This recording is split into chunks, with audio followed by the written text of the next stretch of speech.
everyone, welcome back to a brand new video, and I got a quick story for you, really quick before we begin here. So a couple days ago I was getting a bit nostalgic, and I was swiping through my YouTube videos. I was reminiscing on all the different movies I reviewed over the last, I think it was 2 years, and as I was scrolling through my YouTube, I realized something. I have not once on my channel ever talked about Dune. And if you don't know what Dune is a very successful and very popular science fiction franchise. It was a book series, and it got an interpretation a while ago. It got a very old movie back in the day. I've never seen it, but I watched Dune 2021 when it first came out, and I gotta say, it actually became one of my favorite sci-fi movies released in the last 10 years. If I was to give a very casual description of this movie is basically if you take the very serious nature and groundedness of something like Game of Thrones, and then you injected some of that Star Wars world building, where it's very fantastical and you're in a galaxy far, far away, and you squish that all together and you get this movie, which I really hope I don't piss off any Dune fans from saying that, because that was just a very casual way of me saying it. I'm not saying that that's all there is to it, I'm just saying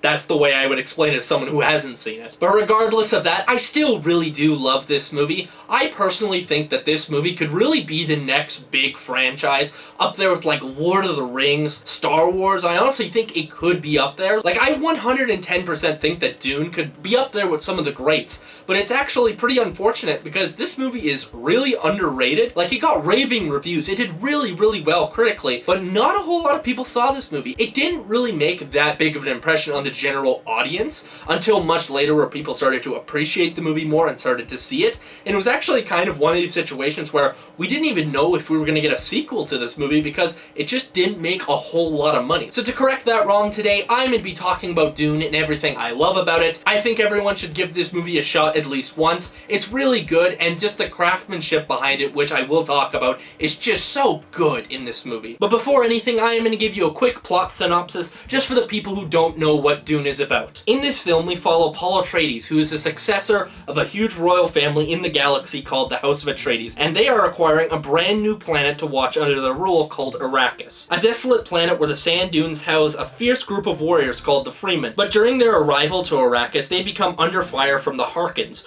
who seek to steal the planet's vast resources, willing to kill anyone who gets in their way. But let's just get straight into the good stuff. First thing I really want to talk about this movie that I love is 110% the cinematography. This movie looks absolutely amazing, and I have no exaggeration with that. All the effects look absolutely amazing. There's maybe one shot where it doesn't look that great. Most of the CGI in this movie is absolutely breathtaking. It has such a huge spectacle to it. There's these huge fights where there's all these ships firing down on the ground, and it looks absolutely amazing. The colors in these scenes, oh my god. But they all look amazing. The way this movie is shot is just spectacular. And my favorite visual effect of the entire movie is 100% the sandworms.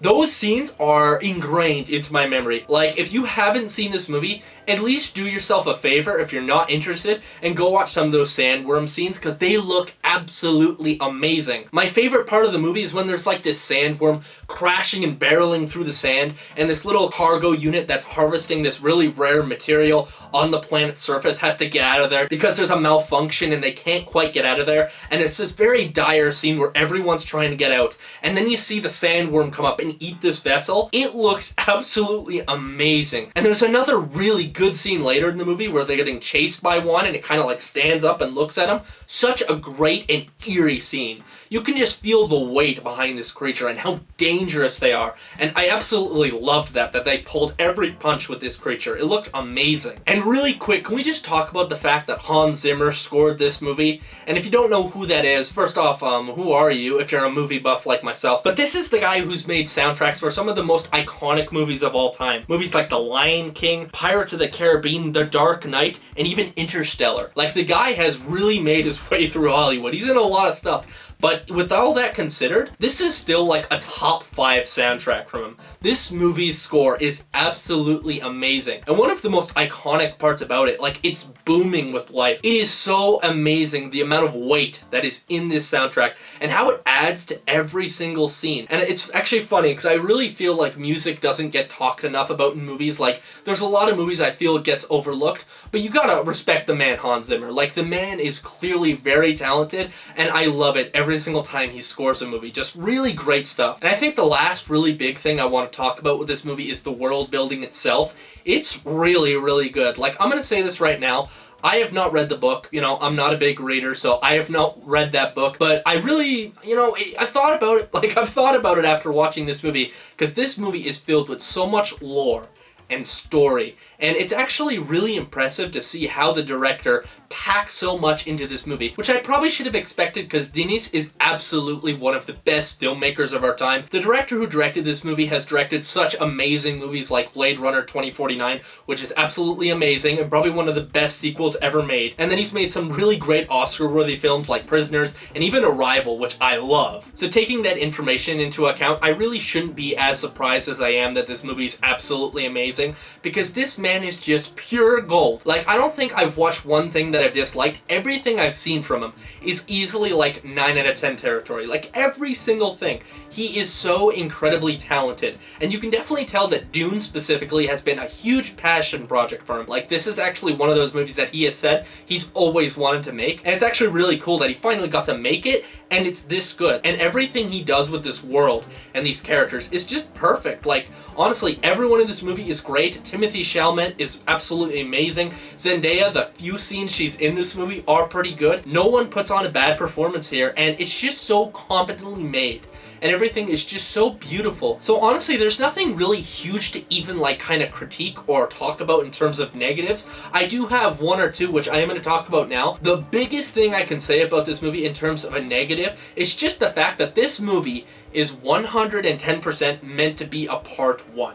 Because there's a lot of storylines and a lot of character arcs that are not fully realized in this movie, and that is simply because we're not at part 2 yet. When we get to part 2, we're going to learn certain things that have happened in the first film, and we're going to get a resolution for that, or not even, maybe not even until the third one, honestly. And I think a lot of people need to take that into consideration when they watch this movie, and I know some people are going to say, well, it's still kind of unsatisfying to sit through basically a 3-hour long movie and not really get anything out of it in terms of like finished character arcs or anything, but there is some. Like, don't get me wrong, but a lot of the main ones aren't fully resolved and probably will be talked about in the second one inevitably when it comes out.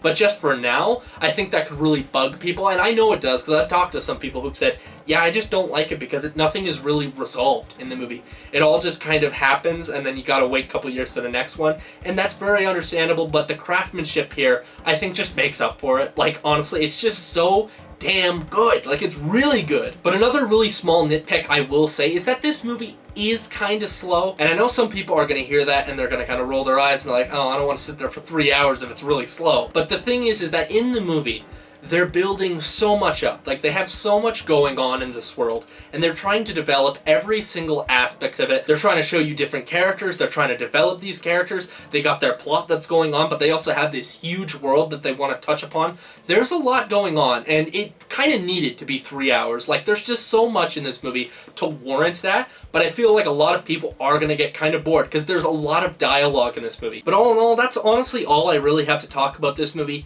Plain and simple, this movie is just really, really good. It's one of the best sci-fi movies that's been released in the last, like, 5 years. It's really good. It's worth the time. It is a very long watch, but it's definitely worth it. It does pay off, and I imagine it's going to get even better by the time part 2 drops, and that's why I'm going to give this movie a very solid 8.5 out of 10. Like I said, very long, a lot of dialogue. Sometimes you can't keep up with it because what they're saying is so smart, but that's okay, honestly. And for some people, I think the fact that it is a part 1 and certain things aren't resolved is going to leave a little bit of a bad taste in your mouth, but here's hoping that part 2 is just like 10 times better and resolves every issue that this film had. And with all that said, there it is. There's my review of Dune Part 1. Part 2 does come out this Friday. I'm extremely excited for it. I've heard nothing but good things. Like, I'm just itching to go into that theater and watch it. It looks so friggin' good. But before anything, give me your thoughts on Dune Part 1. Do you like this movie? Do you hate this movie? Do you have problems with this movie? Let me know in the comments. I love to hear your guys' opinion, and it just means so much to me that you guys are actually watching to this point in my videos. But if you like what you saw here, please like and subscribe down below for more content on this channel coming pretty damn soon. And I'm gonna see you on the next one. See ya.